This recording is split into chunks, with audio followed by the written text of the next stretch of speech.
వరంగల్ యుద్ధం క్లైమాక్స్కు చేరుకుంది. ఈ నెల 21న జరగనున్న పోలింగ్ పైనే అన్ని పార్టీలు దృష్టి సారించే సమయం వచ్చేసింది. ఇక ఈ నెల 21 జరగనున్న పోలింగ్ పైన అన్ని పార్టీలు దృష్టి సారించే సమయం వచ్చింది. గురువారం సాయంత్రంతో ప్రచార పర్వానికి తెరపడుతుంది. ప్రచార ఘట్టం చివరిలో అన్ని పార్టీలు దూకుడు ప్రదర్శించాయి. ఒకరిపై ఒకరు అసహనంగా ఆరోపణలు చేసుకుంటూ పోయారు. కాంగ్రెస్ బీజేపీ నేతలపై కేసీఆర్ తీవ్ర పదజాలంతో విరుచుకుపడితే కేసీఆర్పై కాంగ్రెస్ సీనియర్లు కౌంటర్లు వేశారు. ప్రచార పర్వం ముగిసి పోలింగ్ జరిగాక ఓట్ల లెక్కింపు కోసం అందరూ ఎదురు చూస్తారు. ఓటర్ మధ్యలో ఏ నిర్ణయం దాగుందో ఈవీఎం మెషిన్లకు మాత్రమే ముందుగా తెలుస్తుంది. పోరుగల్లు దీనిపైన ఇవాల్టి మ్యాగజైన్ స్టోరీ.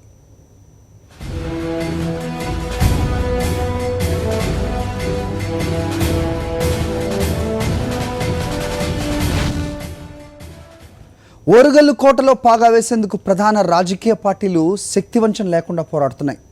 తుది దశకు చేరుకున్న ప్రచారంలో నేతలు ఒకరిపై ఒకరు నిప్పులు చెరుగుతున్నారు. తమనే గెలిపించాల్సిందిగా ప్రజలకు విజ్ఞప్తి చేసుకోవడంతో ఆగడం లేదు. ప్రత్యర్థులను ఓడించి గుణపాఠం చెప్పాలంటూ పిలుపునిస్తున్నారు. ఓటర్ మాత్రం అందరి విన్నపాలు విన్నాడు. వరంగల్ లోక్సభ నియోజకవర్గం మహాసంగ్రామానికి వేదికగా మారింది. ఉప ఎన్నికలో విజయం కోసం అన్ని పార్టీలు కత్తులు నూరుతున్నాయి. ప్రత్యర్థి పార్టీలపై మాటల తూటాలు సంధిస్తున్నాయి. మొన్నటి వరకు వరంగల్లో గులాబీ విజయం ఖాయమని ధీమాగా ఉన్న కేసీఆర్ శిబిరం కేవలం మెజారిటీ ఎంత వస్తుందన్న అంశంపైనే దృష్టి సారిస్తున్నామని అనేది. కానీ ఇప్పుడు ఆ ధీమా కనపడడం లేదు. ఎన్నికల ప్రచారంలో గులాబీ నేతలను రైతులు, ప్రజలు నిలదీయడాలు, నిరసనలు వ్యక్తం చేయడాలు, ప్రత్యర్థులు ఆరోపణాస్త్రాలు సంధించడాలు చూశాక టీఆర్ఎస్ లో ధీమా సడలుతోంది. దీంతో ప్రచార తీరు కూడా మారుతోంది. మొన్నటి వరకు తాను చేసిన అభివృద్ధి, చేయబోయే సంక్షేమం గురించి చెప్పుకున్న కేసీఆర్ ఇప్పుడు ప్రతిపక్షాలపై అసహనం వ్యక్తం చేస్తున్నారు. తనను, టీఆర్ఎస్ ప్రభుత్వాన్ని బదనాం చేయడానికి విపక్షాలు లేనిపోని ఆరోపణలు చేస్తున్నాయని కేసీఆర్ చాలా ఆగ్రహం వ్యక్తం చేశారు.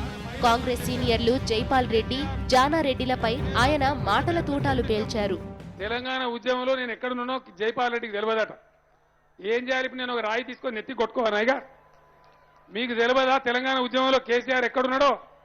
కానీ 2004 నుంచి 2014 వరకు చాలా పైలంగా కేంద్ర మంత్రి పదవిలో పడుకొని నేను జాతీయవాదిని, ప్రాంతీయవాదిని కాదు అని చెప్పి మాట్లాడిన జైపాల్ రెడ్డి నువ్వెక్కడున్నావో కూడా ప్రజలకు తెలుసు, కేసీఆర్ ఎక్కడున్నాడో కూడా ప్రజలకు తెలుసు. కాంగ్రెస్ పైనే కాదు, బీజేపీ పైన ఆయన మండిపడ్డారు. తెలంగాణ ఉద్యమ సమయంలో బీజేపీ నేత కిషన్ రెడ్డి ఎమ్మెల్యే పదవికి రాజీనామా చేయమంటే పారిపోయి ఇప్పుడు కబుర్లు చెబుతున్నారని కేసీఆర్ విరుచుకుపడ్డారు. రాజీనామా చేయమంటే కొంతమంది దద్దమ్మలు పారిపోయిందని చెప్పి నేను నిజామాబాద్ మీటింగ్లో అన్నా. అది కేసీఆర్ డైలాగ్ మీకు తెలుసు. అనగానే రథం కిందనోడు కూడా అంటున్నా నాతో, సార్ ఒక దద్దమ్మని నీ పక్కకే ఉన్నా సార్ అన్నాడు. నేను తిరిగి చూసిన ఎవరు అంటే కిషన్ రెడ్డి. కేసీఆర్ మాటల తీవ్రత పెరగడం చూస్తే ఆయనలో గెలుపుపై అనుమానాలు మొదలయ్యాయా అన్న అనుమానాన్ని రేకెత్తిస్తోందంటున్నారు రాజకీయ పరిశీలకులు. జై తెలంగాణ, జై తెలంగాణ. ఏందా చల్లబడిపోయిందంతా? వరంగల్ లోక్సభ నియోజకవర్గంలో గెలుపే లక్ష్యంగా దూసుకుపోతున్న వైఎస్ఆర్ కాంగ్రెస్ పార్టీ 18 నెలల కేసీఆర్ పాలన వైఫల్యాలను ఎండగడుతూ ప్రజల్లోకి వెళుతోంది. గీసుకొండలో పార్టీ ప్రచారంలో పాల్గొన్న వైఎస్ జగన్మోహన్ రెడ్డి 2019లో ఏపీలోనూ తెలంగాణలోనూ కూడా వైఎస్ఆర్ కాంగ్రెస్ పార్టీ అధికారంలోకి రావడం ఖాయమన్నారు. తెలంగాణ ప్రాంతాన్ని దివంగత ముఖ్యమంత్రి వైఎస్ రాజశేఖర్ రెడ్డి అభివృద్ధి చేసిన తీరు తెలంగాణ ప్రజలందరికీ తెలుసునన్నారు. కేసీఆర్ ఓట్ల కోసం వస్తే ఇంతకాలం ఆయన ఏం చేశారో నిలదీయండంటూ జగన్మోహన్ రెడ్డి పిలుపునిచ్చారు. అయ్యా కేసీఆర్ గారు, ఏ రోజన్నా పొలాలకు వెళ్ళారా? ఏ రోజన్నా పత్తి పండిస్తా ఉన్న రైతుల్ని ఎలా బతుకుతున్నారు అని చెప్పి ఏ పొద్దైనా కానీ ఆరా తీశారా? ఆ పత్తి కోసం అమ్ముకునే దానికోసం ఆ రైతన్నలు పడతా ఉన్న అవస్థలు మీకేమైనా తెలుసా అని చెప్పి కేసీఆర్ గారు గట్టిగా అడగండి.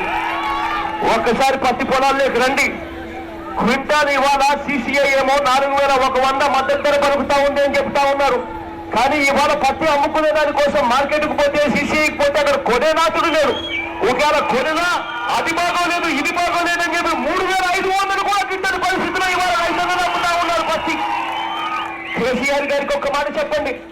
150 మంది ఒక్క మన వరంగల్ జిల్లాలోనే చనిపోయారు అనంటే దానికి కారణం ఏమిటి కేసీఆర్ గారు? మీకేమైనా అర్థం కావడం లేదా అని చెప్పి కేసీఆర్ గారిని గట్టిగా అడగండి. ఎన్నికల వేళప్పుడు రుణాలన్నీ కూడా మీరు మాఫీ చేస్తారని చెప్పి ఆ రోజు మీరు చెప్పారు. ఇవాళకి 18 నెలలు అయిపోయింది. ఇవాళ వాయిదాల పద్ధతిలో మీరు ఇస్తా ఉన్నారు అని చెప్పి ఇవాళ చెప్తా ఉన్నారు. ఎన్నికలప్పుడు మీరు ఇదే 5 వాయిదాలు 4 వాయిదాలు ఇస్తామని చెప్పి ఆ రోజు ఎందుకు చెప్పలేదు అని కేసీఆర్ గారు గట్టిగా నిలదీస్తూ అడగండి. నామినేషన్ల చివరి రోజున అప్పటి కాంగ్రెస్ అభ్యర్థి రాజయ్య ఇంట్లో విషాదంతో కంగుతిన్న కాంగ్రెస్ రాజయ్యను పార్టీ నుండి సస్పెండ్ చేసి ప్రచారాన్ని ఉధృతం చేసింది. కాంగ్రెస్ అభ్యర్థి సర్వే సత్యనారాయణ గెలుపు కోసం కాంగ్రెస్ పార్టీ సర్వశక్తులు ఒడ్డుతోంది. పార్టీ అగ్రనేతలు దిగ్విజయ్ సింగ్, మీరా కుమార్లతో పాటు ఎంపీ సచిన్ పైలట్ తదితరులు కాంగ్రెస్ ప్రచారంలో కీలక పాత్ర పోషించారు. తెలంగాణ తెచ్చింది ఇచ్చింది కాంగ్రెసే అన్న కాంగ్రెస్ నేతలు తెలంగాణ బిల్ పాస్ అయినప్పుడు కేసీఆర్ ఎక్కడున్నారంటూ నిలదీశారు. ఇక జైపాల్ రెడ్డి జానాలపై విరుచుకుపడిన కేసీఆర్ పై కేంద్ర మాజీ మంత్రి జైపాల్ రెడ్డి స్పందించారు. తెలంగాణ తన వల్లనే వచ్చిందని కేసీఆర్ భ్రమిస్తూ అందరినీ నమ్మించే ప్రయత్నం చేస్తున్నారని జైపాల్ రెడ్డి విమర్శించారు. కాంగ్రెస్ వల్లనే తెలంగాణ వచ్చిందని జైపాల్ రెడ్డి అంటున్నారు. నేను వరంగల్ ప్రచారంకి వెళ్ళాం. ఎందుచేతంటే ఉప ఎన్నిక మా పార్టీ తరఫున మేము ప్రచారం చేసుకున్నాం. దానికి ఎలా అభ్యంతరం ఉంటుంది? రెండవది, నువ్వు చేసిన వాగ్దానం వల్లనే ప్రజలు ఓట్లేశారు నీకు. తెలంగాణ తెచ్చేందుకు కాదు, తెలంగాణ ఇచ్చింది సోనియా గాంధీ, తెచ్చింది కాంగ్రెస్ పార్టీ అని చెప్పి ప్రజలకు స్పష్టంగా అవగాహన ఉంది. ఇక బీజేపీ అధ్యక్షుడు కిషన్ రెడ్డి అయితే కేసీఆర్ కు తొడపాసం పెట్టాల్సిన సమయం వచ్చిందని ప్రజలకు పిలుపునిచ్చారు.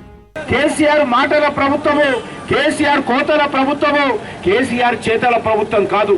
కాబట్టి ఈరోజు ఈ మాటల నాయుడికి, ఈ చేతల నాయుడికి ఈరోజు బుద్ధి చెప్పాలంటే, ఏదైతే ఎన్నికల్లో హామీ ఇచ్చిండో హామీ అమలు జరగాలంటే ఈయనకు తొడపాశం పెట్టాలా? కేసీఆర్కు, ఈ ప్రభుత్వానికి తొడపాశం పెట్టాలా? ఈరోజు చిన్నపిల్లలు ఏదైనా తప్పు చేస్తుంటే ఏం చేస్తామని ఇంట్లో పిలుస్తాం, చెప్తాం, వినకపోతే పిలిచి తొడపాశం పెడతాం. మొత్తానికి వరంగల్ పోరులో ప్రధాన రాజకీయ పార్టీలు అందివచ్చిన అన్ని ఆయుధాలను సంధిస్తున్నాయి.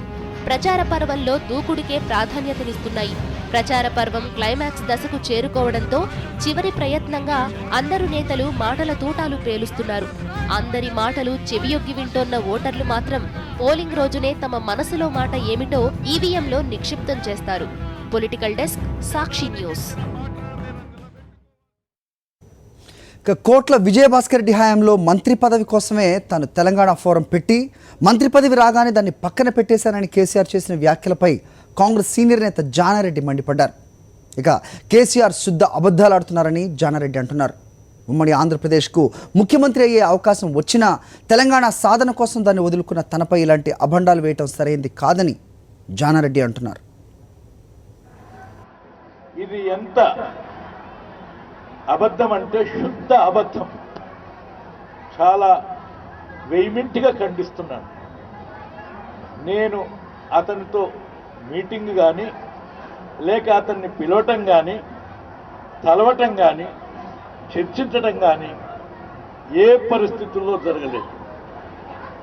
ఇప్పుడు ఈ పార్టీ తరఫున ఆ నేతలు మొదలుకొని ముఖ్యమంత్రి వరకు మాట్లాడే రోజొక అబద్ధానికి ఇది చాలా తారాస్థాయి సంకేతం. అబద్ధం ఇది. దీనికి మీకు ఒక్క వివరణ, ఈ బ్యాక్గ్రౌండ్ అంతా కావాలంటే చాలాసేపు పడుతుంది. కానీ ఈ తెలంగాణ ఫోరం పెట్టినాడు ఇది డిబేట్. ఇది తెలంగాణ ఫోరం తరఫున అధ్యక్షుడిగా నేను మాట్లాడినటువంటి విషయం. ఇది 92 సెప్టెంబర్లో ఈ ఫోరం, 92 సెప్టెంబర్ కంటే ముందే ఈ ఫోరాన్ని పెట్టబడ్డది. కానీ విజయభాస్కర్ రెడ్డి ప్రభుత్వం 92 అక్టోబర్లో ఏర్పడ్డది. అంటే అసలు విజయభాస్కర్ రెడ్డి క్యాబినెట్లో చేరటానికి ఇది పెట్టింది అన్నది అబద్ధమా కాదా? మీరు తీసుకోండి అన్న అని చెప్పాడు. నా తెలంగాణ రాష్ట్రం యొక్క హామీ ఇవ్వకుండా నేను తీసుకున్నాను అని చెప్పిన. నేనే పదవి ఆశ ఉంటే తెలంగాణ రాష్ట్రం ఉమ్మడి రాష్ట్రానికి ముఖ్యమంత్రి అయ్యేవాడిని. ఆ తర్వాత మోసం చేసి అసలు ఆ తర్వాత మోసం తెలిసి తెలంగాణ రాష్ట్రం తెచ్చేవాడిని. అంటే అప్పుడు నేనే ముఖ్యమంత్రి ఉంటే తెలంగాణ రాష్ట్రమే వచ్చేది. ఇప్పుడు కేసీఆర్ ఉండేది కాదు, టీఆర్ఎస్ ఉండేది కాదు.